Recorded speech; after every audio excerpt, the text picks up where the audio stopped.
Everyone thinks intelligence is about being smart.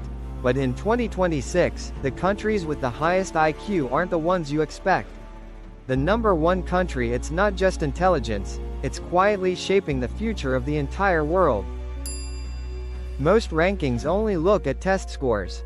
That's too simple. This list combines education systems, problem-solving ability, innovation output, and national IQ averages, because intelligence today isn't just about memorizing facts, it's about how a country thinks under pressure. And somewhere between number 7 and number 1, everything flips. Number 10. Switzerland. People think Switzerland is just rich and peaceful. But the reality? It has one of the most precision-driven education systems in the world. Students are trained to solve real-world problems early, and that creates a population that doesn't just know, they execute. And that's why Swiss innovation quietly dominates global industries. Number 9. Canada. Most people assume Canada is average academically. But here's the shift. Canada has one of the most balanced intelligence systems globally.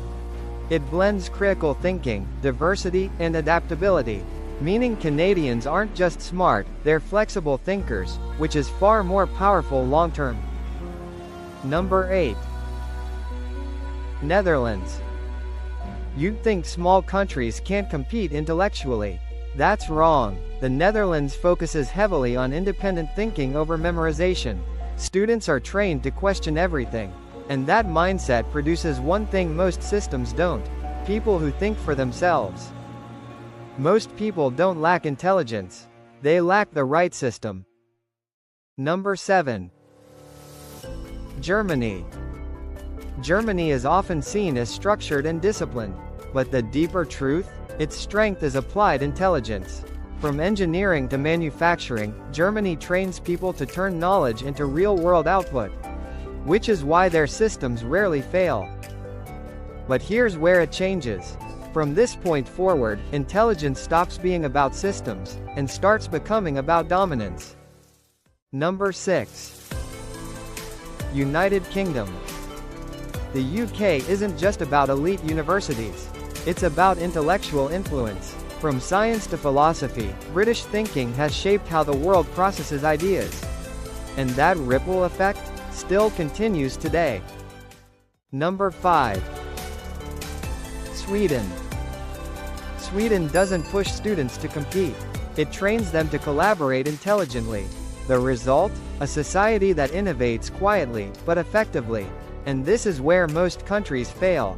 They confuse pressure with intelligence. Now we enter a different level. These countries don't just produce smart people, they produce systems that multiply intelligence. Number 4. Japan. Japan is known for discipline. But that's not the real reason. Its education system builds mental endurance, the ability to stay focused longer than others. And in a distracted world, that's a massive advantage. Number 3. China. Most people think China's intelligence comes from memorization. But that's outdated. China is now focusing on strategic thinking and long-term planning. Meaning their intelligence isn't just high, it's directional. High IQ doesn't matter if you don't know where to use it. Number 2. South Korea. South Korea is intense. And that's exactly why it works. Its system creates extreme academic pressure, but also extreme results. Students are trained to operate at a level most countries never reach.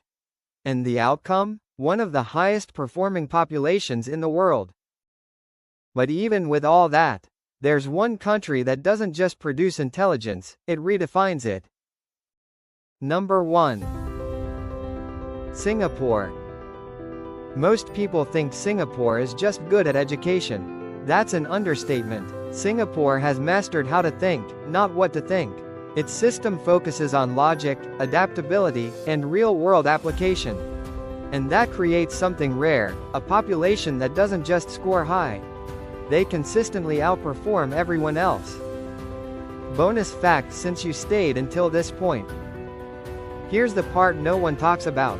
The countries rising fastest in IQ rankings aren't the ones with the smartest people. They're the ones with the best learning systems. Meaning intelligence isn't fixed, it's engineered, and that changes everything. So now the real question is, if intelligence depends on the system, which country do you think will be number one in the next 10 years? And more importantly, would your country even make the list?